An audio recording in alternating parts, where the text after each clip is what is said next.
Gorakhpur. Padmashri doctor Ramchet Chaudhary एवं UPSC में 9वीं rank हासिल करने वाली नौशीन को मियां साहब ने किया सम्मानित। नौशीन व डॉक्टर रामचेत चौधरी ने बढ़ाया गोरखपुर का मान, ये कहना है मियां साहब का। इमामबाड़ा स्टेट के सज्जादा नशीन व सुन्नी सेंट्रल वक्फ बोर्ड के सदस्य सैयद अदनान फारूक शाह मियां साहब ने यूपीएससी 2023 की परीक्षा में पूरे देश में 9वां स्थान प्राप्त करने वाली नौशीन व काला नमक चावल के लिए प्रसिद्ध तथा पद्मश्री प्राप्त डॉक्टर रामचेत चौधरी को अपने आवास पर अंग वस्त्र भेंट कर तथा स्मृति चिन्ह देकर के सम्मानित किया। इस अवसर पर मियां साहब ने कहा, नौशीन व डॉक्टर रामचेत चौधरी दोनों लोगों ने शहर का मान बढ़ाया है। इन दोनों पर हमें गर्व है। युवाओं को नौशीन से प्रेरणा लेना चाहिए कि वह निरंतर कोशिश करते रहे तो जरूर सफलता प्राप्त कर लेंगे। डॉक्टर रामचेत चौधरी से मिलकर यह एहसास होता है कि काम करने की कोई उम्र नहीं होती। यकीनन आप लाखों लोगों के लिए प्रेरणा स्रोत हैं। सम्मान पाकर नौशीन व डॉक्टर रामचेत चौधरी दोनों के चेहरे खिल उठे। दोनों ने मियां साहब के प्रति आभार व्यक्त किया।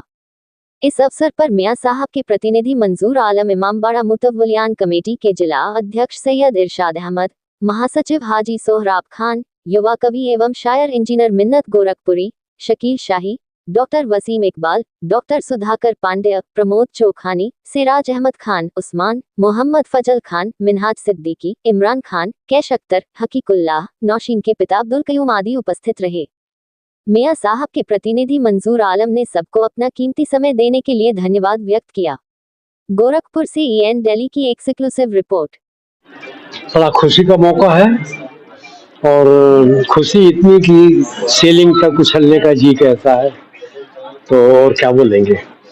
तो जो कुछ हुआ और जो कुछ हो रहा है, जो कुछ आगे होना है, ये बहुत अच्छी बात है। और हम तो ये कहना चाहेंगे कि हमें जो पद्मश्री का सम्मान मिला, तो कभी सम्मान के लिए काम नहीं किया कि हमको पद्मश्री मिलना है इसीलिए काम करो। ठीक है, काम किया गया कि यहाँ के लोगों की क्या समस्या है, कौन सी चीज़ यहाँ खराब हो रही है और उसको किस तरह से हम बचा सकते हैं। तो हम अगर बड़ी विशिष्ट बात करें तो काला नमक धान इस इलाके का 3000 सालों का इतिहास है। इसी इलाके में होता था, लेकिन ये खत्म हो रहा था। 50,000 हेक्टेयर में इसकी खेती होती थी भगवान बुद्ध के समय से, लेकिन जब से नई नई प्रजातियां आई बोने वाली, तो ये खत्म होने लग गया और ऐसा लगा कि विलुप्त हो जाएगा।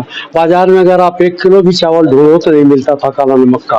कारण कोई भी बेचने के लिए नहीं उगाता था, खाने के लिए उगाता था। जो लोग शौकीन थे कि काला नमक के अलावा दूसरा चावल उनको पसंद नहीं आता था, वही अपने खाने के लिए उगाते थे।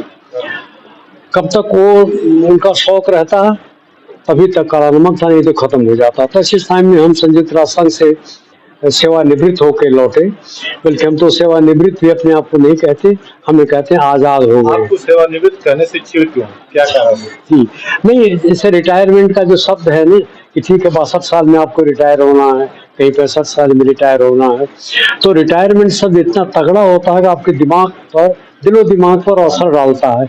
एक सिंड्रोम बन जाता है कि आपको हम क्या करना है, अब तो हमारा पैर कब्र में लटका हुआ है, बस इतनी देर है। लेकिन हमारे दिमाग में कभी रिटायरमेंट शब्द नहीं आया।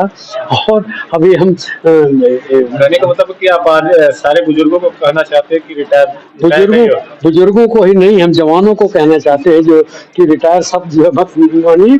और अभी हम 82 के हैं, लोग हमारी उम्र पूछते हैं, तो मैं कहता हूँ मैं 25 प्लस का हूँ, क्योंकि एनर्जी अभी 25 वाले की है। अभी 12 घंटे काम करता हूँ। 12 घंटे। डॉक्टर साहब, ये पद्मश्री किसको डेडिकेट करते हैं?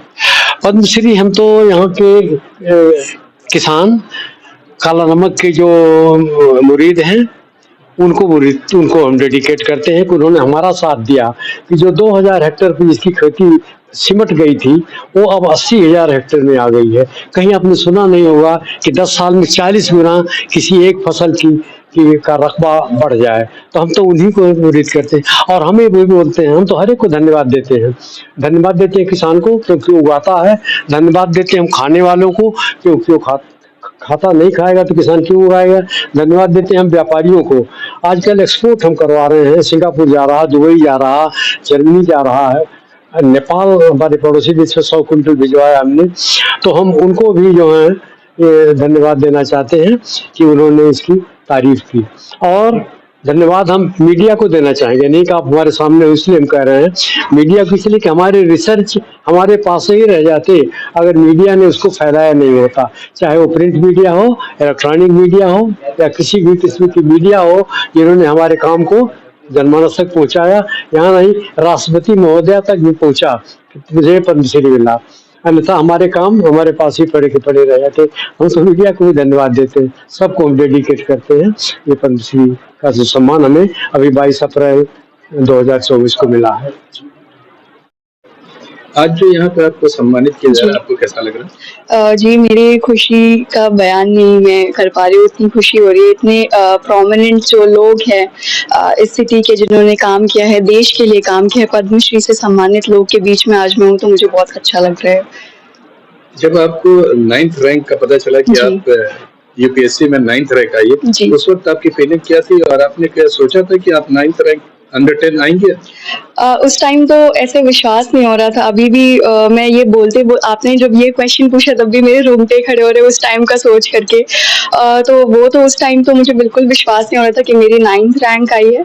और बात की मैंने ये किया था कि नहीं, सोचा था कि नहीं, टॉप 10 में कोई नहीं सोच सकता है। वो ये सोचता है बस कि कहीं लिस्ट में नाम आ जाए। टॉप 10 तो मिलना एक बहुत बड़ी, मैं कहूँगी, मेरे लिए एक। आपकी शुरुआती स्कूलिंग कहाँ से हुई है?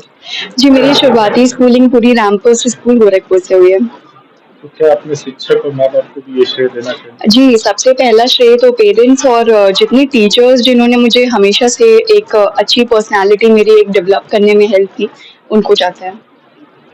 आपने जामिया से तैयारी की जी। और शायद ये 4th अटेम्प्ट आपका जी, था जी, जिसमें जी। आप सक्सेस हुए। जी। पहला 3 अटेम्प्ट जहाँ पर नाकामयाब हो, जी। तो क्या ये फीलिंग नहीं आई कि हम नई अटेम्प्ट कर पा रहे हैं और नहीं पास आउट हुआ तो उसको छोड़ दिया जाए, दूसरे फील्ड में जाए? जी, जब मैंने ये 4th अटेम्प्ट अपना शुरू ही किया था और मैंने जिस तरीके से तैयारी की इस अटेम्प्ट में, तो मुझे ये लग गया था कि मैंने अभी तक 100% अपना नहीं दिया है पहले 3 अटेम्प्ट्स में। तो कभी ये नहीं लगा कि मेरा 100% दे करके भी नहीं हो रहा है। मैंने सोचा कि एक अटेम्प्ट में मैं, ये अटेम्प्ट जो मेरा था, उसमें मैं अपना 100% दूँगी और फिर नहीं होता है तो मैं अपने प्लान बी, जो कि स्टेट पीसीएस एग्ज़ाम्स है, उस पे काम करती। तो एक बार ये आया दिमाग में कि मूव ऑन कर सकते हैं? जी, ये इस अटेम्प्ट के बाद मैंने सोचा था अगर मेरा नहीं होता तो मैंने सोचा था कि मैं स्टेट पीसीएस पे शिफ्ट कर जाऊंगी। क्या इस फर्स्ट स्टेट अटेम्प्ट पे जब मायूसी आई तो क्या माता-पिता ने कुछ या शिक्षक ने आपको राय दी? जी, जब सेकंड मेंस के बाद और जब थर्ड प्रीलिम्स नहीं हुआ तो मुझे काफ़ी थोड़ा डिसअपॉइंटमेंट हुई थी। तो उस टाइम पे जो मैं जामिया आसिया में थी, वहाँ पे जो लोग थे और जो पेरेंट्स, मैं उनको जब भी कॉल करती थी, जब भी घर पे आती थी, तो उन्होंने बहुत सपोर्ट किया। उन्होंने कभी मेरे पे क्वेश्चन नहीं किया कि तुमसे नहीं हो रहा है या फिर तुम नहीं कर पाओगे, तुम चेंज कर लो अपना प्लान, पोस्ट ग्रेजुएशन में देख लो। तो ऐसा कुछ नहीं था। तो बिल्कुल पूरा 100% सपोर्ट रहा है सबका। आज के जो नवयुवक हैं जो जी। तैयारी कर रहे हैं, उनके लिए आप क्या कहना चाहेंगे? उनके लिए क्या संदेश होगा? मुझे लगता है कि सबसे पहली चीज़ जो होती है वो होती है सेल्फ बिलीफ, अपने ऊपर विश्वास करना कि हम ये कर सकते हैं। तो ये चीज़ अगर जब आ जाती है तो बहुत आसान हो जाता है आगे का रास्ता। दूसरी चीज़ मैं ये कहूँगी कि किसी भी जो टॉपर्स हो जाते हैं, वो कुछ चीज़ें उनकी ब्लाइंडली फॉलो नहीं करनी चाहिए, अपनी खुद की स्ट्रैटेजी बनानी चाहिए और उसके हिसाब से चीज़ें करनी है। एक सवाल और। जी। आपको कई लोग कह रहे हैं कि हम इसे ट्यूशन लेंगे या जी। कुछ ग्रुप मिलेगा बच्चों को?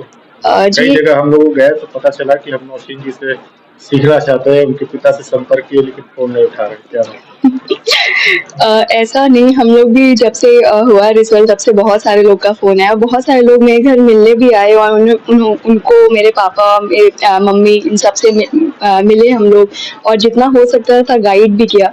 और उसके साथ-साथ मैं यूट्यूब पे भी अपने कुछ वीडियोज़ बना रही हूँ, जिनके थ्रू मैं अपना मैसेज दे सकूँ। अपने टेलीग्राम चैनल के थ्रू भी सब बच्चों को हेल्प कर रही हूँ।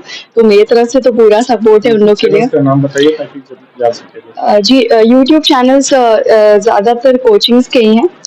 तो उन पे ही मैं अपनी सारी स्ट्रैटेजी बता रही हूँ और बाकी मेरा टेलीग्राम चैनल खुद का है, उसका नाम है नौशीन करके, मतलब रैंक 9 करके सर्च करेंगे तो आ जाएगा। भाई मेहनत तो सबसे बड़ी बात है कि एक बार डिसाइड करना कि भाई इस फील्ड में जाना है, सिविल सर्विस में ही जाना है, तो वो तो बहुत पहले हम लोगों ने डिसाइड किया था, क्योंकि पीसीएम ग्रुप से थी, यहाँ रैंपस से पढ़ रही थी, इंटरव्यू किया और उसके बाद हम लोगों ने चेंज किया, दिल्ली यूनिवर्सिटी में इनका एडमिशन हुआ। खुद इसका इंटरेस्ट भी था, इन्होंने इंजीनियरिंग के कोई कंपटीशन नहीं दिए, सीधे कहा कि भाई हम तो ग्रेजुएशन दिल्ली यूनिवर्सिटी से करेंगे। तो उस वक्त ही मतलब इन्होंने मूड बनाया था कि भाई हमको सिविल सर्विसेज में जाना है। सर आप कहाँ पे जॉब करते हैं? जी मैं आकाशवाणी में हूँ। किस पद पे? जी मैं असिस्टेंट डायरेक्टर हूँ। Assistant director? जी इंजीनियरिंग। हमने ये सुना है कि जब से नौशीन 9th रैंक आई है, आपका ये कहना है मैं असिस्टेंट डायरेक्टर कम और नौशीन का पीए ज्यादा हो गया। नहीं, एक्चुअल में जब नहीं हुआ था इसका, तो इसी साल मेरा रिटायरमेंट है, तो हम कहते हैं कि भाई देखो मेरा कुछ हो ना हो, प्रमोशन हो ना हो, कम से कम मैं रिटायर होते होते कम से कम इतना कहलाऊं कि यार मैं आईएएस का बाप हूँ। और वो कैसे ऊपर से वाले ने पूरा किया, ये तो मैंने सारे स्टाफ को बता रखा था भाई कुछ हो ना हो, क्योंकि इंटरव्यू दे चुकी थी। और फिर हम कहते हैं भाई जो भी हो, कम से कम रिटायर होते होते ये चीज हमको मिले। तो प्री जब इनका मेंस निकल गया था और जब इंटरव्यू के लिए जा रही थी, तो क्या भरोसा था कि इस रैंक पर आ जाएंगे? एक्चुअल में जस्ट जनवरी में 2 इंटरव्यू थे इसके, तो यूपीएससी का तो इंटरव्यू था ही, और पीसीएस का भी रिजल्ट आया तुरंत, तो उसमें भी इंटरव्यू के लिए कॉल था इसका। तो जनवरी 12 को इसका पीसीएस का इंटरव्यू था और 18 जनवरी को यूपीएससी का था। दोनों हमने 12 तारीख को यहाँ पे दिलवाया, फिर उसके बाद दिल्ली जाके यूपीएससी का दिलवाया था। तो दोनों में उम्मीद चल रही थी, क्योंकि इसने तैयारी बहुत कर रखी थी, और यहाँ तक कि सेंटर पे हम गए थे दिल्ली में एग्जाम दिलाने इनका, तो कुछ ऐसे ही मीडिया वाले आए तो इसने कहा कि भाई देखो मेरा सिलेक्शन हो रहा है, तुम आरसीए में आके हमसे इंटरव्यू लेना। तो एक पेपर देख के जो बोले बच्चा, तो हमको भी लगा कि हाँ कुछ न कुछ तैयारी उतनी हो गई है इसकी कि ये क्वालिफाई करेगा। देखिए, आज नौशीन हमारे शहर की बेटी है और इसने 9th रैंक हासिल किया है आईएएस पे। बहुत ये सम्मान की बात है और शहर के लिए बहुत गर्व की बात है।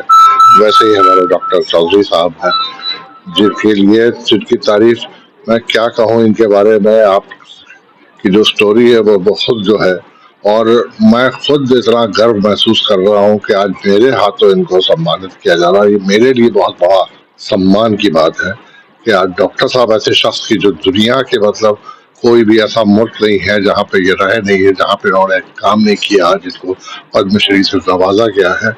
ये बहुत ही खुशी की बात है और इन्होंने शहर का, आप दोनों लोगों ने, नौशीन ने और डॉक्टर साहब ने, इस शहर का मान बढ़ाया है। मैं उसका ऊपर वाले का बहुत शुक्रगुजार हूँ और ये मेरे लिए एक बहुत सम्मान की बात है। सर, गोरखपुर की बच्ची नाम की है और बच्चों को आप क्या शुभकामनाएं देंगे? मैं सबको यही शुभकामनाएं देता हूँ कि उनको नौशीन से और डॉक्टर साहब से सीखना चाहिए कि किस तरह से इन लोगों ने मेहनत करके आज ये पद हासिल किया है। और सारे बच्चों से मैं कहूँगा कि एजुकेशन बहुत इम्पोर्टेंट चीज़ है जिंदगी में। पढ़ें लिखें और तरक्की करें, आगे बढ़ें।